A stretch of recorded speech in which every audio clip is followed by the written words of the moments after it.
Let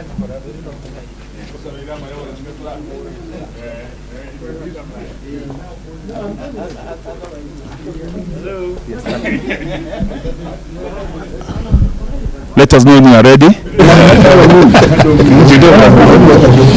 Hello. Hello. I can see Bonarusi.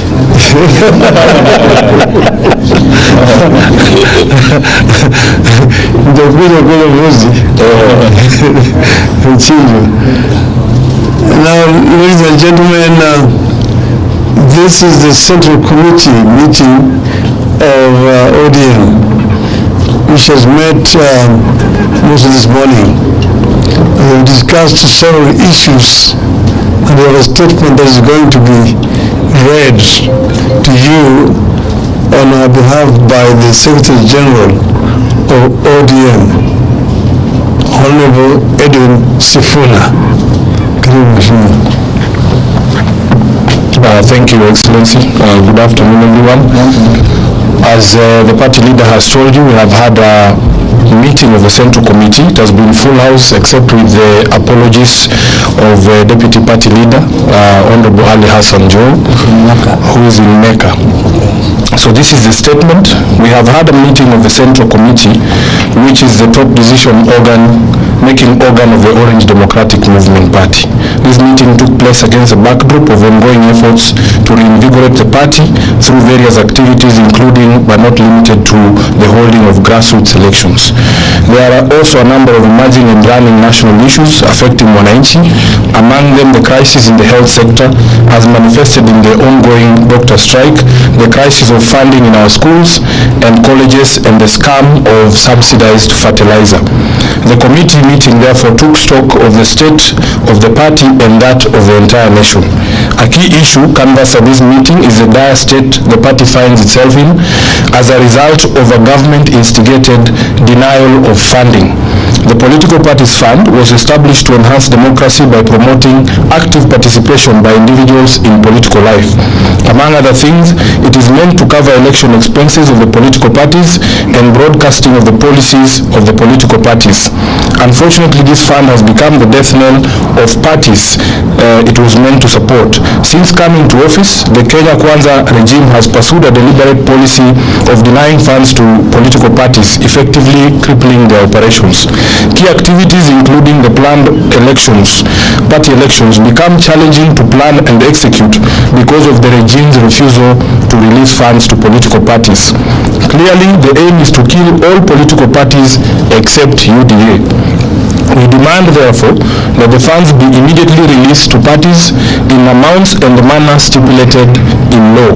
Be that as it may, the committee has resolved to kick off the party grassroots elections on the 27th of April 2024. The exercise will be staggered as follows. On the 27th, we shall have the exercise in 3 counties, namely Kwale, Busia, and Siaya. Then on the 29th, we shall have grassroots elections happening in Kajiado, Migori, and Wajir counties. And on 30th of April, we shall have the exercise in Kisii, Vihiga, and Murang'a counties. A further timetable covering the next batch of counties shall be released in due course. On rebuilding, rejuvenation, and reforms, the committee agreed on the need to continually grow ODM into a party that is strong both structurally as well as ideologically, with ability to provide effective leadership on local, national, and international affairs. In this regard, we agreed to continue with the ongoing membership registration while at the same time working on the grassroots and national elections. With pride and satisfaction, the committee took note of the ongoing preparations by various leaders and members to vie for various positions. We have noted immense interest in the party. We are particularly encouraged by the number of young men and women who have expressed a desire or an interest in vying for various leadership positions within ODM. It is the greatest assurance that the party has a future and is still seen as a viable tool for national leadership. We encourage our members to pursue their ambitions with a sense of responsibility to strengthen and not weaken our unity and solidarity. and to focus all our attention and energy on that big and main task of any political party, which is to take power. We therefore agreed not to allow election activities to be the source of divisions or cause cracks in ODM. The elections must be seen as a friendly match and not a do-or-die affair. We deliberated on the developments in other political parties and their implications for the nation and for democracy. In particular, the committee expressed deep concerns over developments in the UDA party, where public officers paid by taxpayers from all political formations have been appointed as party officials to various organs. We are staring at the return of the party state system last seen in the 1980s, where party leaders and public servants were one and the same thing. What followed was a youth wing with watchdog or surveillance responsibilities over the entire nation. We take the position that this development is wrong. It is a recipe for chaos and dictatorship and partisanship in the management of public affairs. Consequently, we demand that all those people who have been named as UDA officials must immediately resign from public service. There is no way they will serve two masters, the public and the UDA party. The meeting further noted with concern what appears to be coordinated attempts to derail the implementation of the NADCO report. It is becoming apparent that some, if not all, of these court cases are state-sponsored.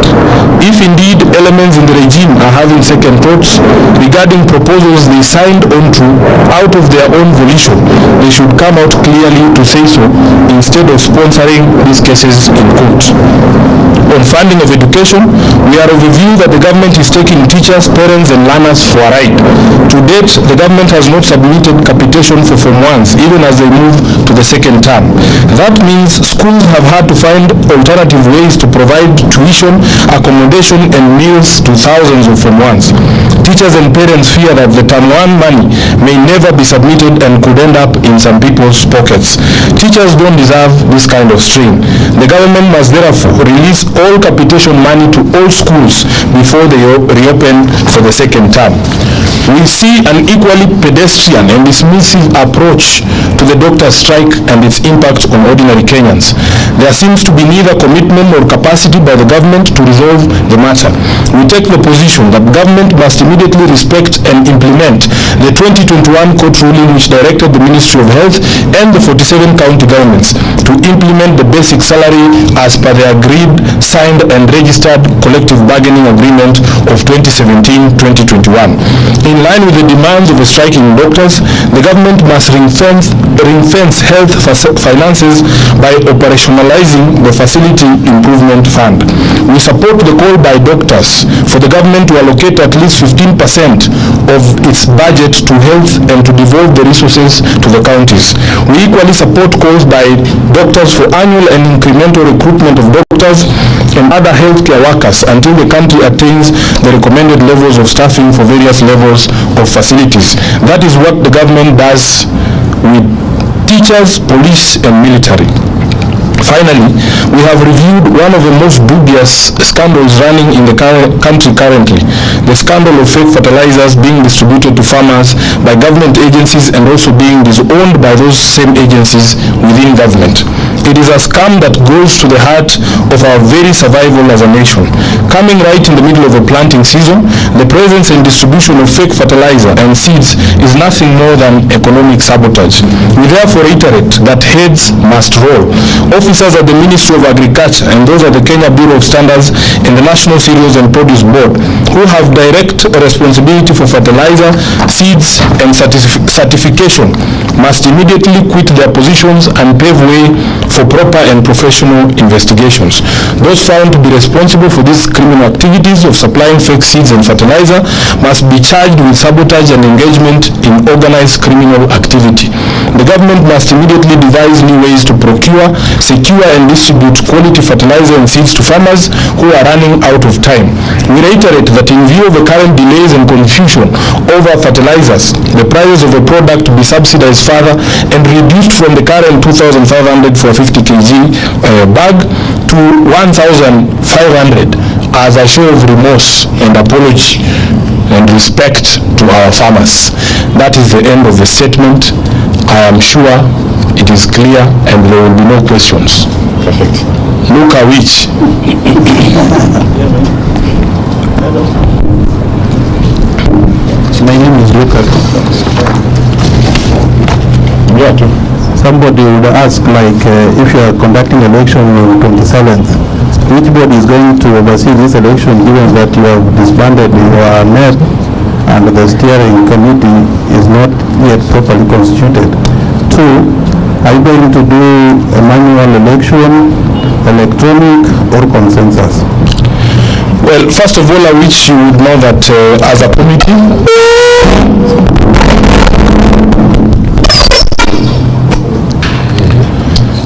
yes, the Central Committee did propose certain changes to election management within the party.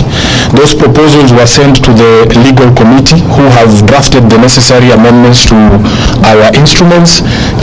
The party will be having its next meeting next week on the 12th for 11th, yes, for adoption of those changes, and thereafter we will be holding a National Governing Council to adopt those changes. So we have our full timetable to ensure that all of those things are in place before the 27th.